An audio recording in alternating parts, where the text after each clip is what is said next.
Salut les amis, c'est Obi, j'ai repéré cette recette de brioche sur Insta. Elle est au citron et au pavot et elle est vegan, donc sans œufs et sans beurre.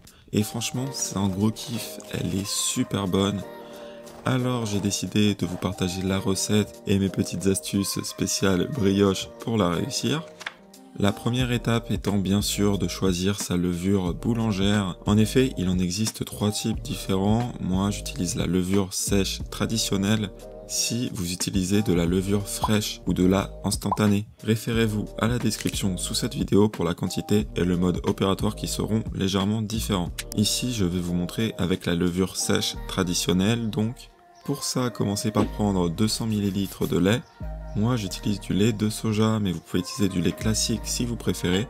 Et pour activer la levure, il faut du lait tiède. Donc première petite astuce, direction le micro-ondes qu'on règle en mode décongélation et on y fait chauffer le lait 1 minute. Ce qui permet d'obtenir un lait tiède mais pas trop chaud, sinon ça tuerait la levure. Petit test érotique pour vérifier que votre lait est parfait, trempez votre doigt propre dedans. Et vous devez sentir que le lait est tiède, mais ça ne doit pas vous brûler. Moi, il est à bonne température, du coup j'ajoute ma levure boulangère traditionnelle. J'en mets 7 grammes, ce qui est un peu moins que tout le paquet. Et puis je mélange bien pour dissoudre la levure. Maintenant, il faut lui laisser entre 10 et 15 minutes pour qu'elle s'active. Alors j'en profite pour commencer à préparer le reste. Dans le bol de mon robot, je verse 400 g de farine de blé, 50 g de sucre, ici c'est du sucre de coco, 5 g de sel, très important, ne l'oubliez pas, 3 cuillères à soupe de graines de pavot bleu, et puis on va venir zester 2 citrons, bio pour ne pas ingurgiter une tonne de pesticides, et on n'utilise que les zestes pour cette recette, pas le jus, ça va nous donner une brioche bien parfumée mais pas acide.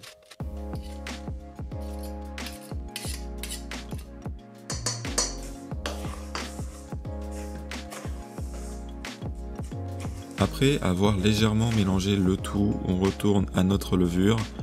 Comme vous pouvez le constater, au bout de 10 minutes, elle est remontée. Ça veut dire qu'elle est activée et prête à être utilisée. Donc on l'ajoute au reste des ingrédients.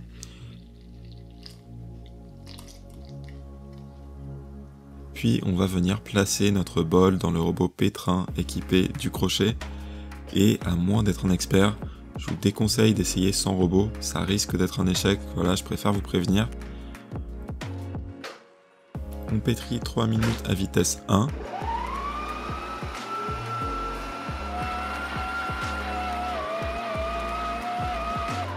Ensuite, seulement à ce moment-là, on ajoute 45 ml d'huile d'olive. Faites-moi confiance pour l'huile d'olive, dans cette brioche au citron, c'est super bon. Et puis on pétrit de nouveau, cette fois-ci pendant 20 minutes à vitesse 2.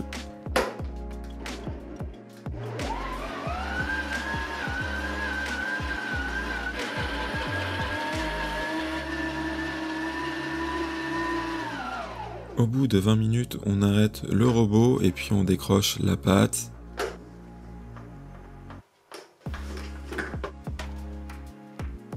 Je la sors du bol et puis j'en fais une belle boule en l'aplatissant légèrement puis en rabattant les bords à l'intérieur. Ça va l'aider à pousser correctement.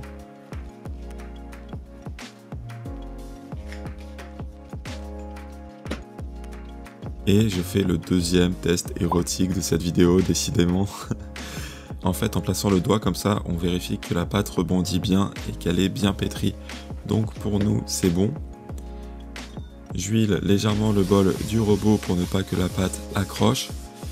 Et puis j'y remets notre boule de pâte à brioche que je viens recouvrir au contact avec un torchon propre. Et petite astuce pour créer l'environnement de pouce parfait pour notre brioche, remplissez un mug d'eau très chaude, moi c'est l'eau que j'ai fait bouillir tout simplement. Et puis vous placez ce mug dans votre four, éteint le four, attention, ça va créer un lieu cloisonné, chaud et humide, idéal pour une bonne pousse. Et puis vous y laissez pousser votre pâte pour 1h30 à 2h, le temps qu'elle double de volume.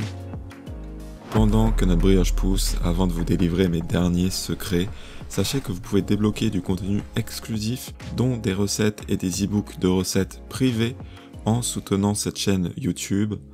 C'est quelques euros par mois, sans obligation, sans engagement, donc résiliable à tout moment, qui vous donne accès à plein de contenus privés. Rien de coquin, mais les recettes y sont canons et ça permet de financer cette chaîne pour que je puisse vous y proposer toujours plus de contenu. Ça se passe sur Patreon, une plateforme de mécénat spécialisée et 100% sécurisée. Vous avez toutes les infos dans la description, merci beaucoup. Après 1h30 de pouce, notre pâte a doublé de volume, c'est parfait. On la sort donc du saladier et puis on va la dégazer. Pour ça, vous l'aplatissez tout simplement et puis vous en refaites une boule, enfin plutôt en forme de boudin cette fois-ci pour pouvoir la diviser facilement. Certains aiment tresser leur brioche, vous pouvez le faire. Moi ça m'a l'air compliqué, donc je préfère une autre méthode qui est ultra simple. Je fais tout simplement 3 boules de taille à peu près égale.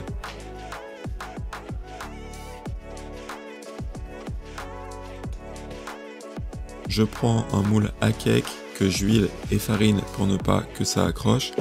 Et puis j'y dispose tout simplement mes 3 boules en les alignant.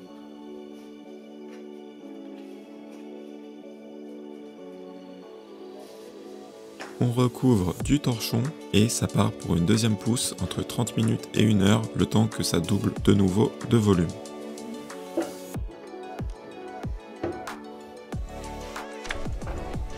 Une heure plus tard, on retire tout du four et puis on le préchauffe à 180 degrés Celsius.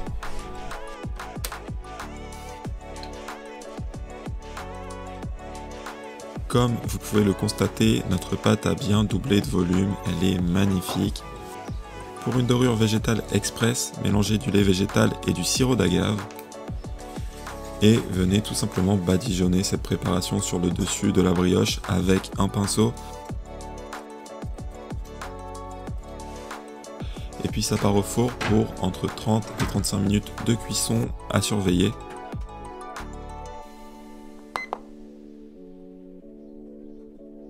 Ça, c'est mon chat, c'est Bella, vous la connaissez sûrement déjà. Et ça, c'est un beau gosse qui est venu squatter pendant que la brioche était au four. Il a eu peur, donc il s'est enfui.